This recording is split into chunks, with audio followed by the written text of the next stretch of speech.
Bien, hoy nos sumergimos en una combinación de conceptos que a primera vista parece casi imposible, ¿no? Sí, totalmente. Un salmo bíblico de hace 3000 años y las estrategias para crear riqueza en el siglo XXI. Una mezcla que la verdad despierta muchísima curiosidad. No es el típico manual de finanzas, para nada. Para nada. La fuente principal que vamos a analizar se titula ¿Cómo los millonarios usan el Salmo 91 para proteger sus activos y su paz mental? La premisa es Es audaz. muy audaz. Dice que la verdadera seguridad financiera no está en una cuenta bancaria, ni en las inversiones, sino en un tipo de blindaje mental, emocional, que se instala en el subconsciente. Así que la gran pregunta que intentaremos responder hoy es, ¿estamos ante una herramienta psicológica real, poderosa, pero envuelta en un lenguaje antiguo? ¿O es, bueno, simplemente la versión más sofisticada del pensamiento positivo? Esa es la pregunta clave. Y fíjate que lo fascinante desde el principio es que el enfoque del texto no es dogmático, no es puramente religioso. No, para nada. Usa el lenguaje espiritual como un andamio, ¿sabes? Ajá. Para describir un estado mental muy específico. A ver. Uno libre de miedo, con una intuición súper aguda y la capacidad de tomar decisiones audaces, pero no desde la imprudencia, sino desde una seguridad interior muy profunda. Nuestra tarea será, pues, descifrar ese código. Perfecto. Pues vamos a desglosarlo. El punto de partida que usa la fuente es una idea muy conocida de Napoleon Hill. Claro. El miedo al fracaso es un imán para el fracaso. Y justo ahí es donde introduce el Salmo 91. Pero no como un rezo, sino como un abrigo de protección divina. Que según el texto, impide que cualquier plaga económica te afecte. La lógica es simple.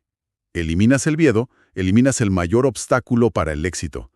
Y esa metáfora del abrigo o refugio es el pilar de todo el argumento. Pero es muy importante entender que no se presenta como un refugio pasivo.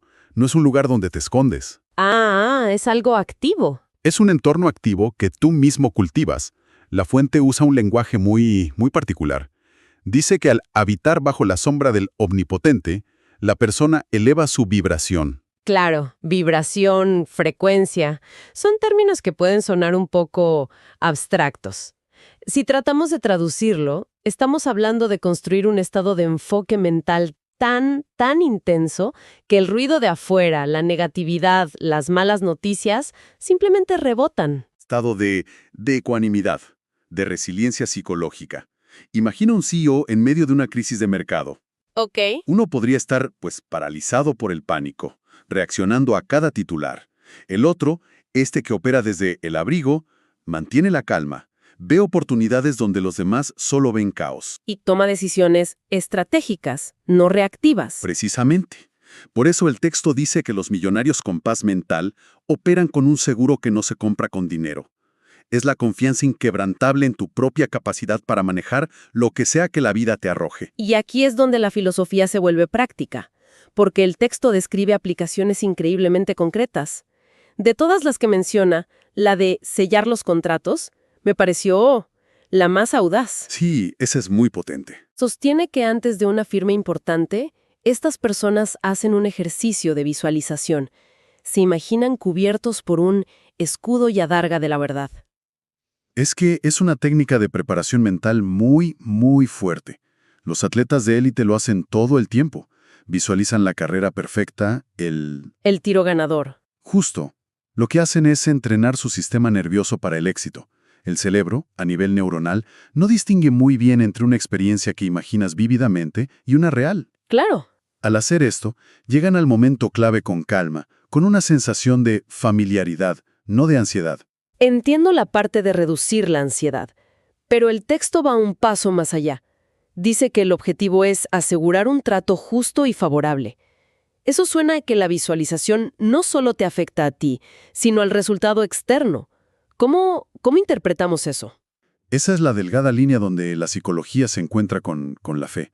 Desde una perspectiva puramente secular, una persona que entra a una negociación con una calma y una confianza absolutas, que no proyecta necesidad ni miedo. Negocia desde una posición de poder. Mucho mayor.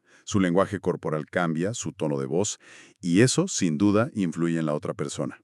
El marco espiritual del Salmo, para quien cree en él, pues, simplemente amplifica ese efecto. Le da una certeza trascendental. Y esta idea de protección no se limita a los negocios, sino que se extiende a la gestación de las ideas. Cuando leí esta parte, me detuve. Habla de proteger la zona segura, de no exponer tus sueños, tus proyectos a gente negativa. Y la analogía que usa es potentísima.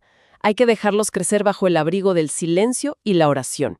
Y cito, tal como José protegió al niño. Esa analogía es brillante. Es brillante porque transmite la idea de que una idea nueva es algo sagrado, pero también increíblemente frágil. Muy frágil. Exponer un proyecto en su fase inicial al cinismo, al escepticismo, incluso a la crítica bien intencionada puede ser letal. Es como sacar una plantita que recién germinó y ponerla en medio de una helada. La mata. Claro. El texto lo enmarca en la oración, pero el principio es una estrategia universal de gestión del entorno. Protege tu energía creativa de influencias que la puedan debilitar. Es casi un protocolo de incubación de proyectos. No hables de ello hasta que sea lo suficientemente fuerte. Esto me lleva a otro punto, la intuición. El texto argumenta que este estado de protección mental agudiza la intuición y lo conecta directamente con el famoso sexto sentido de Napoleon Hill. Sí, lo menciona. La promesa es que la persona podrá ver con sus ojos la recompensa de los impíos, pero el mal no le alcanzará. Sugiere una especie de radar para detectar riesgos y oportunidades. Y la explicación que subyace es fascinantemente neurocientífica.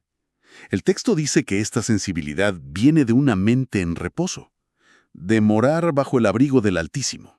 A ver, explícame eso. Cuando estamos en un estado de estrés crónico, preocupados por las facturas, la competencia, el futuro, nuestro sistema nervioso está en modo lucha o huida. Claro. La sangre se desvía de nuestro cerebro ejecutivo, el córtex prefrontal, y se va a las extremidades para prepararnos para una amenaza física. El famoso terror nocturno de las deudas, del que habla la fuente. O sea, cuando estás en ese estado, literalmente no puedes pensar con claridad. Estás biológicamente incapacitada para la estrategia a largo plazo. ¡Wow! Precisamente.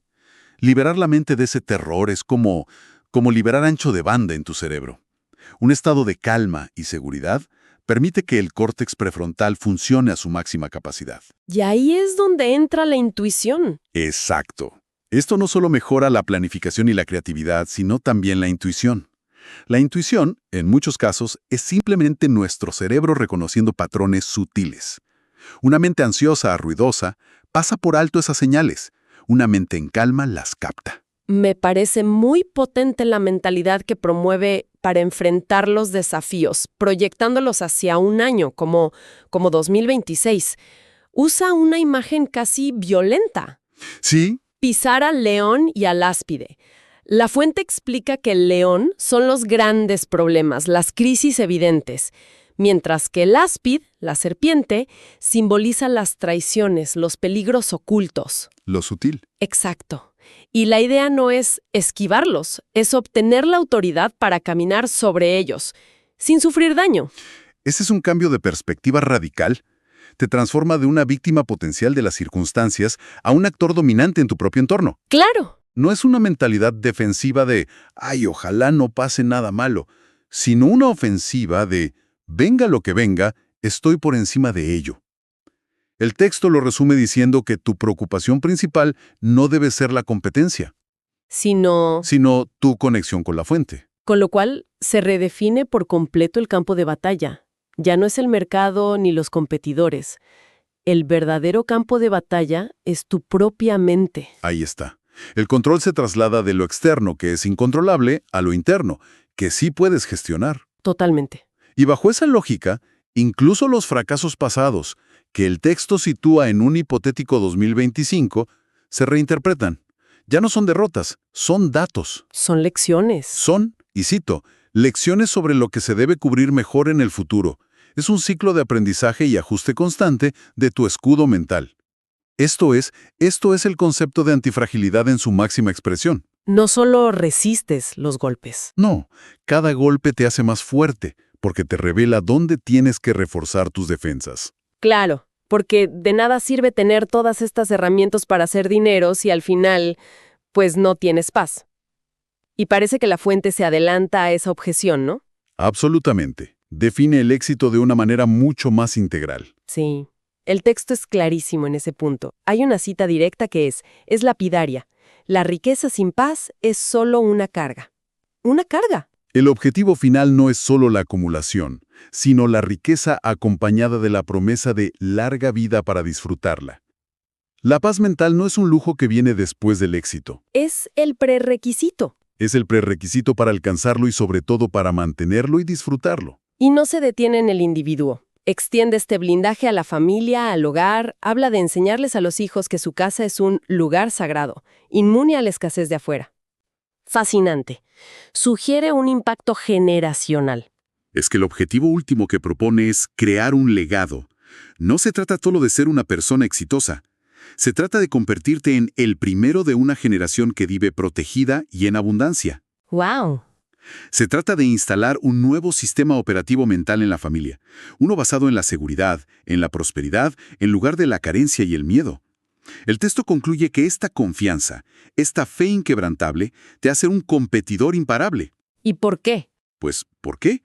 Porque la persistencia es infinitamente más fácil cuando no tienes un miedo paralizante a fallar. La audacia, dice la fuente, nace de saber que tienes un respaldo invisible.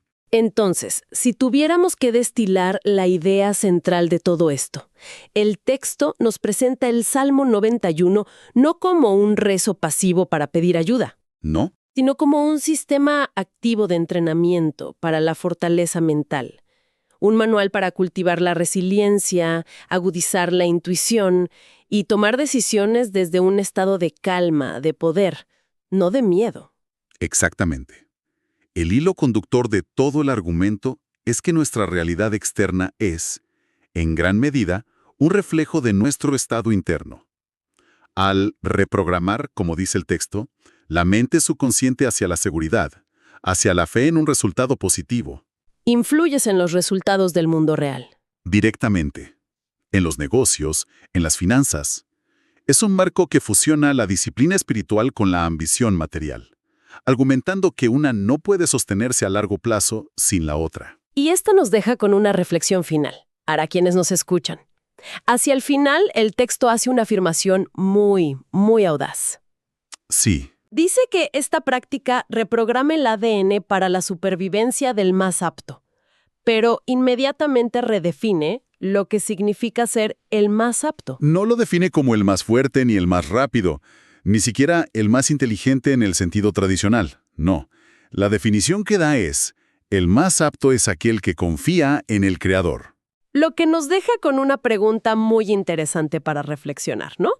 Independientemente de las creencias de cada uno. A ver, ¿Hasta qué punto la autoconvicción, esa fe inquebrantable en un sistema de soporte, sea Dios, el universo, la filosofía estoica o simplemente tu propia capacidad, hasta qué punto puede convertirse eso en el activo más estratégico y valioso que una persona puede tener en tiempos de tanta incertidumbre?